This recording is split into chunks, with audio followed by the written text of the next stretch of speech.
Hello வணக்கம், இது உங்கள் சிவி ஜோன். ஸோ லைவில் பார்த்தீங்கன்னா இப்போ ஒரு பயங்கரமான சண்டை. ஸோ விஜய் சேதுபதி அவர்களுடைய எபிசோடு முடிஞ்ச உடனே லைவில் பார்த்தா டப்பா டிப்னு அடிச்சுக்கிறாங்க. காரணம் என்னென்னா, இவங்க அந்த பேட்டச் சொன்ன விஷயங்கள் ப்ரொமோவில் பயங்கரமாக காமிச்சிட்டாங்க.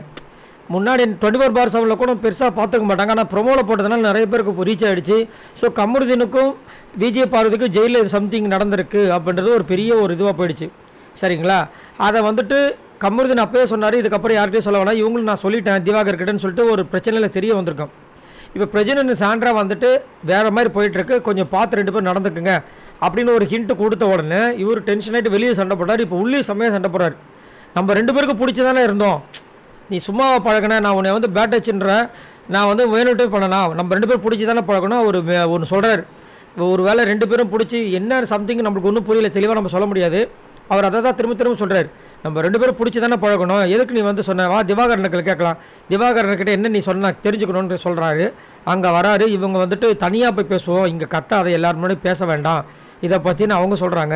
அதுக்கப்புறம் பிரஜன், அதுக்கப்புறம் அமித் பார்கவெலாம் இதை தான் சொல்கிறோம், கத்திக்கிட்டே இருக்காதீங்க, எதுவானாலும் ஒழுங்காக பேசி முடிவெடுங்க அப்படின்னு சொல்கிறாங்க. அதுக்கப்புறம் பிரஜனை சொல்கிறாரு. அதுக்கப்புறம் இவங்களும் சொல்கிறாங்க, வெளியே போய் தனியாக பேசுவோம், இங்கே வேண்டாம் அப்படின்னு சொல்லிட்டு பானம் இவர் கமருதீன் பயங்கர கோவப்படுறாப்புல. இது எங்கே போய் முடிய போகுதுன்னு தெரியல. என்னென்னா, இவர்கிட்ட இருக்க ஒரு பெரிய மைனஸ் என்னென்னா, கோவப்பட்டார்னா அப்படியே வாய விடுறாரு. அவன் யார், இவன் யார், இந்த மாதிரி பேசும்போது என்ன ஆகுனா, இவர் ஒரு பெரிய ரவுடி மாதிரி தெரிவார். ஆல்ரெடி பார்த்தீங்கன்னா அதிகப்படியாக வாயை விட்டு ஒரு இப்போ கொஞ்சம் கம்மியாயிடுச்சு. பட் இருந்தாலுமே ஒரு விஷயம் நடந்துச்சு அப்படின்னா, இப்போ திவாகருக்கு என்ன சொன்னாங்களோ அதுதான் முதல்ல ஆப்போசிட்டில் இருக்கவங்களுக்கு பேசணும், அவங்க என்ன சொல்லுவாருன்னு கேட்கணும், அதுக்கப்புறம் வாதாடணும். இவரும் வாதாடுறதும் கிடையாது, அடுத்தவங்களுக்கு பேச விடுறதும் கிடையாது. அதேமாதிரி டென்ஷன் ஆகிட்டார்னா வாயில் என்னென்ன வார்த்தைகள் வருதுன்னே தெரியாது, அந்தளவுக்கு மோசமாக பேசக்கூடிய ஆள். ஸோ பயங்கரமாக வெடிக்குது. இது எங்கே போய் முடிய போய் தெரியல. சார், நீங்கள் உங்களோட கருத்தை சொல்லுங்கள்.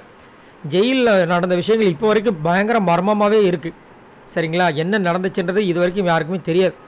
ஆனால் வெளியிலேருந்து பிரஜனும் இவங்களும் சொன்னவொடனே அவருக்கு புஷ்ஷுன்னு ஏறிக்குச்சு. ஏன்னா வெளியில் அவருக்குன்னு ஒரு தனி சர்டன் ஃபேன்ஸ் இருக்காங்க. அவங்களாம் என்ன நினச்சிருப்பாங்க. ஆனால் இதெல்லாம் நீங்கள் 2 பேரும் பழகிறதுக்கு முன்னாடி யோசிக்க வேண்டிய விஷயங்கள். இப்போ யாராக இருந்தாலும் அனுபவிச்சு தான். இப்போ போன சீசனில் விஷால் எவ்வளோ கஷ்டப்பட்டார் நம்ம எல்லாருக்குமே தெரியும். அவர் ஒரு ஜாலியில் ஜோரில் பண்ணிட்டார். ஆனால் வெளியில் எவ்வளோ மோசமாக போச்சு. ஈவன் அவரோட தெரிஞ்ச அந்த பொண்ணு, ஒரு பேர் என்னமோ பேர், அவங்களே திட்டினாங்க, நீ அந்த பொண்ணோட எமோஷன்ஸோட விளையாண்டுட்டு அப்படின்னு.